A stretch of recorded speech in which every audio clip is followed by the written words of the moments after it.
যা দেবী সর্বভূতেষু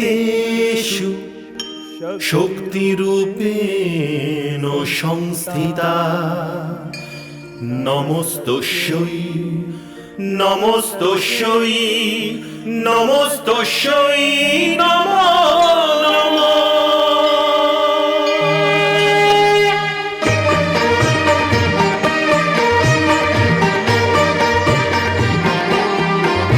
হে মা তুমি ভবতারিণী দুঃখ যজ্ঞ বিনাশিনী, হে মা তুমি ভবতারিণী দুঃখ যজ্ঞ বিনাশিনী, হে সর্বমন্ত্র মহিমা তুমি সর্বদানব ঘাতিনী, হে সর্বমন্ত্র মহিমা তুমি সর্বদানব ঘাতিনী, হে তারিণী হে তারিণী নারায়ণী নারায়ণী শক্তি তুমি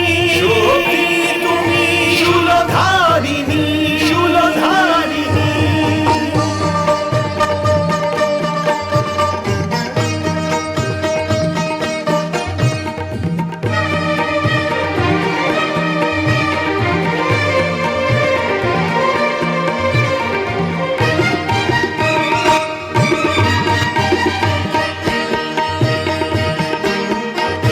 গগন তোমারি রচনা, তুমি পাতালেরই রচিতা, তুমি জননী হে পালিকা, সৃষ্টির স্থিতি সংহারিকা, সৃষ্টির স্থিতি সংহারিকা।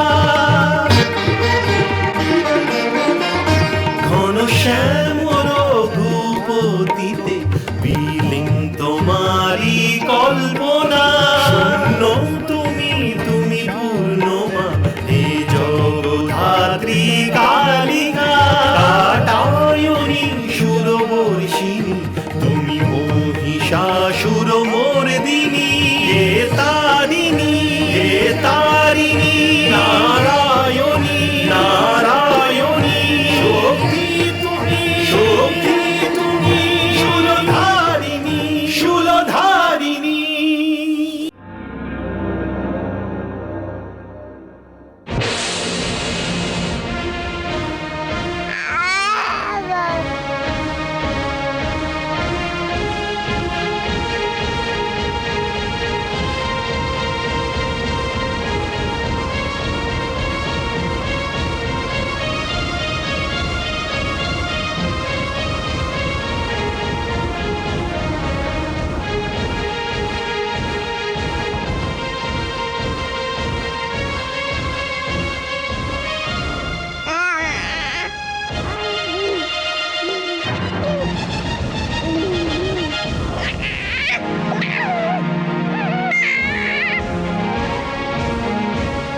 স্বামী, মহারানী, আমি এখানে কিভাবে চলে এলাম? স্বামী, অবাক তো আমারও খুব লাগছে। আমি এক্ষুনি দেখলাম 6 জন কালো স্ত্রী আপনাকে এই বিছানায় দিয়ে অদৃশ্য হয়ে গেল। মহারানী, তুমি আমাকে ভ্রমিত করছো। আমি জানি এ কোনো স্বপ্ন ছিল না, কিন্তু কোনো মায়াবী শক্তি এই ঘটনাকে স্বপ্ন বলে মেনে নিতে বাধ্য করছে আমাকে।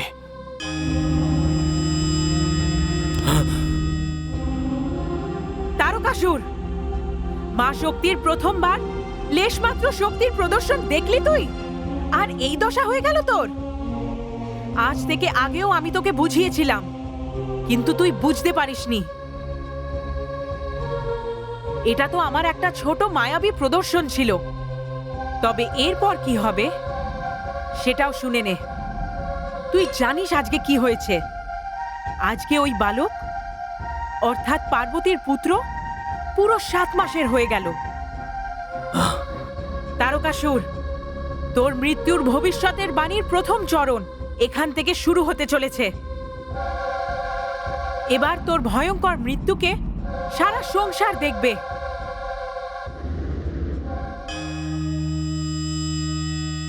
না না, আমাকে কেউ মারতে পারবে না, তারকাসুরকে কেউ মারতে পারবে না। স্বামী, স্বামী, দেবী পরমেশ্বরী আপনাকে শেষবারের মতন সাবধান করে দিয়ে গেছেন। যদি আপনি বৈরীর পরিবর্তে ওনার শরণাপন্ন হতেন, তাহলে হয়তো উনি আপনার ভাগ্যের পরিবর্তন করে দিতেন। মহারানী, আমার শত্রুদের প্রশংসা করো না। মায়াবী শক্তি দেখে কেউ সাময়িকভাবে নিশ্চয়ই ঘাবড়িয়ে যায়, কিন্তু আমি কোনো সাধারণ মানুষ নই। আমি তারকাসুর, অসুর সম্রাট তারকাসুর। মহারানী, এখনো পরীক্ষা শেষ হয়ে যায়নি, পরিণাম সম্মুখে এসে গেছে। দেখো, এবার শীঘ্রই অসুরদের দিক থেকে যুদ্ধ ঘোষণা করা হবে, আর আমিও দেখছি ওই পুচকে 7 মাসের বালক আমাকে বধ কিভাবে করে। স্বামী, আপনি হয়তো ভুলে গেছেন যে ছোট্ট পার্বতী কিভাবে শক্তিশালী অন্ধককে বধ করেছিল। মহারানী, তোমার মতিভ্রম হয়ে গেছে। তুমি অন্ধকের সাথে তারকাসুরকে তুলনা করছো। আমি এই মুহূর্তে অসুর মাতা দিতির সাথে দেখা করতে যাচ্ছি, আর ওনার আশীর্বাদ নিয়ে আমি যুদ্ধের ঘোষণা করব। যুদ্ধ!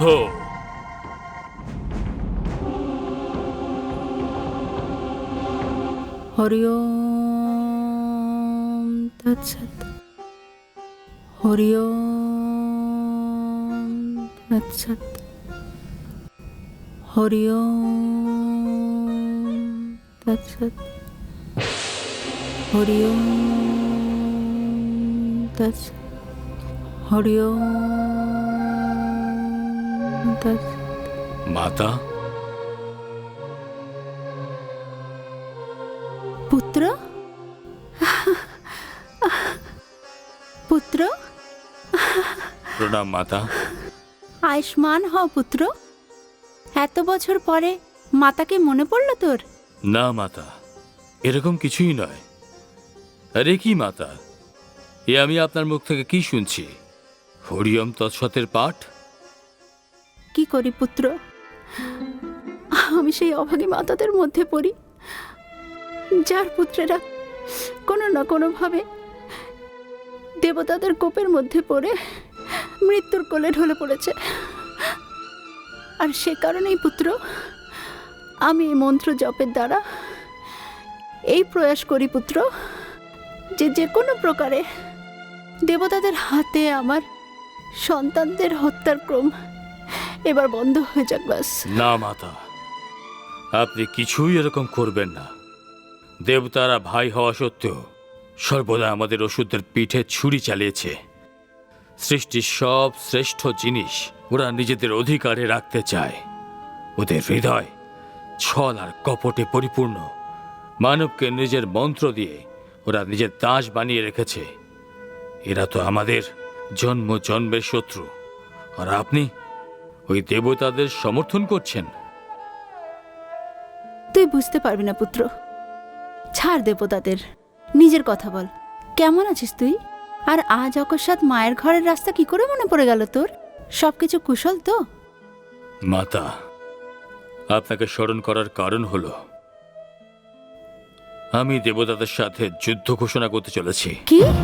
হ্যাঁ মাতা, হয়তো আপনার মনে নেই যে ব্রহ্মার বর অনুযায়ী শিবের সন্তান আমাকে বধ করবে, আর সব দেবতারা মিলে আমার বিরুদ্ধে এক অভিযান চালিয়ে যাচ্ছে এই বিশ্বাসে যে শিবের 7 মাসের ছোট বালক আমাকে বধ করবে, আর সেটাই তো আমি দেখতে চাই।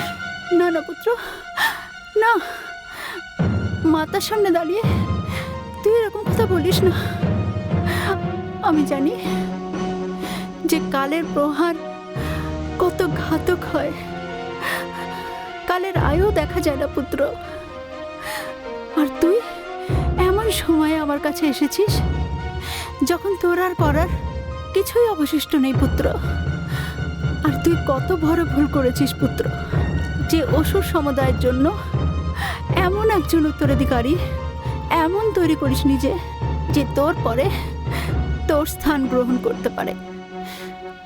আর আমার শঙ্কা হয় যে এই সংগ্রাম আবার আমার থেকে আমার পুত্র নিয়ে যেতে এসেছে। দুঃখ পেতে পেতে আমার বুক পাষাণের মতো হয়ে গেছে।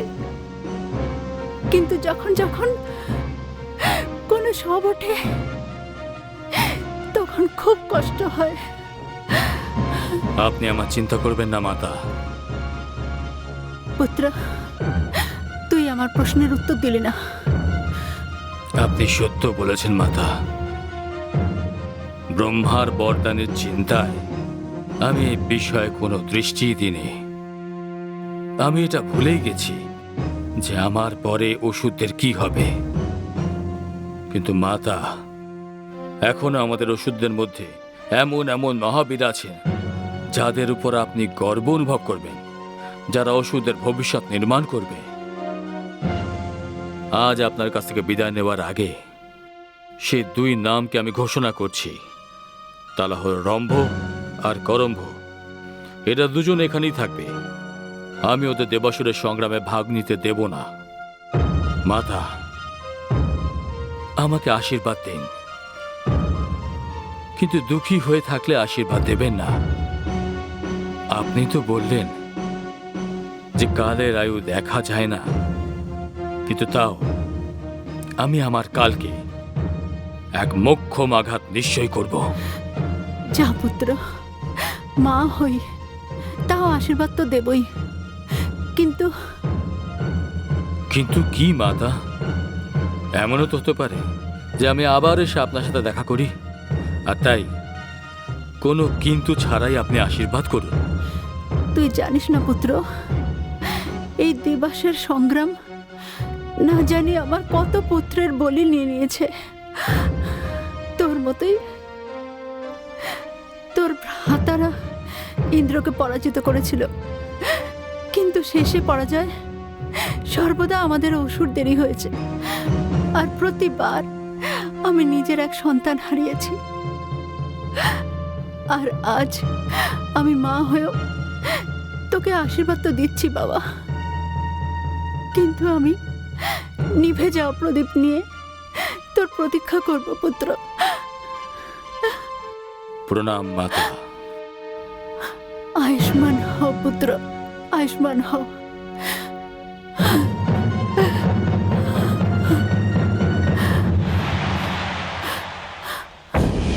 অসুর রাজ তারকাসুরের জয়!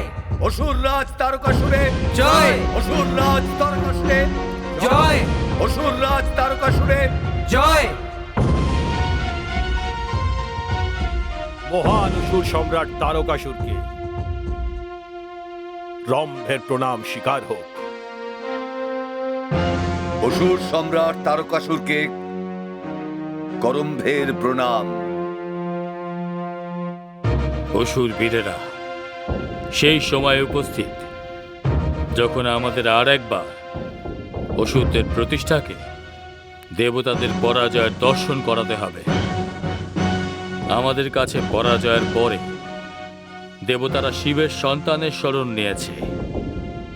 ইন্দ্রলোকে এখনো ওষুধদেরই অধিকার রয়েছে।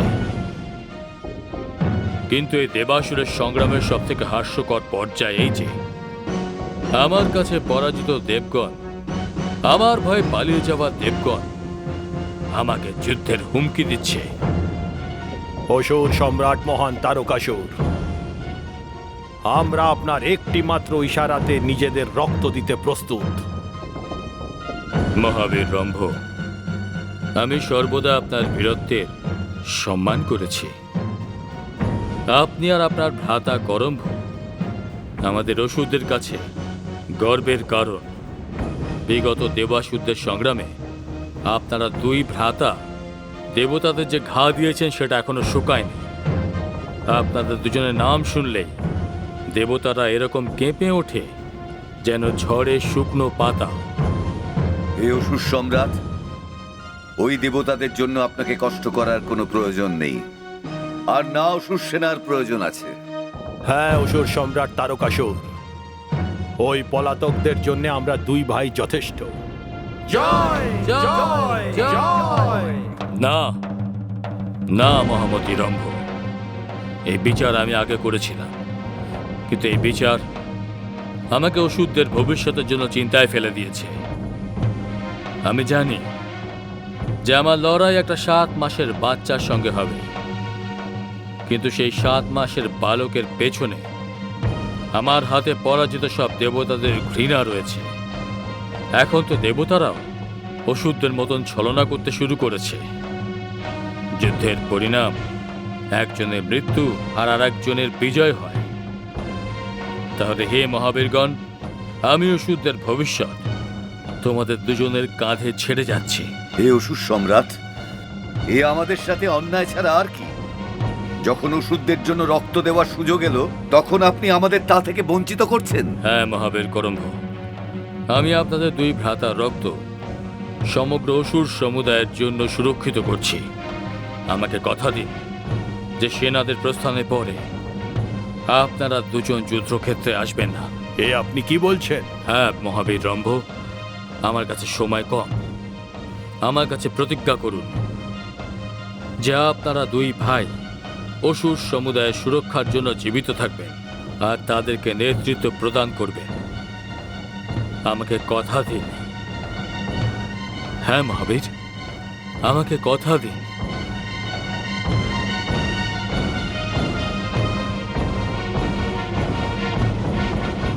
অসুর সম্রাট, আমরা দুজন আপনাকে কথা দিচ্ছি। জয়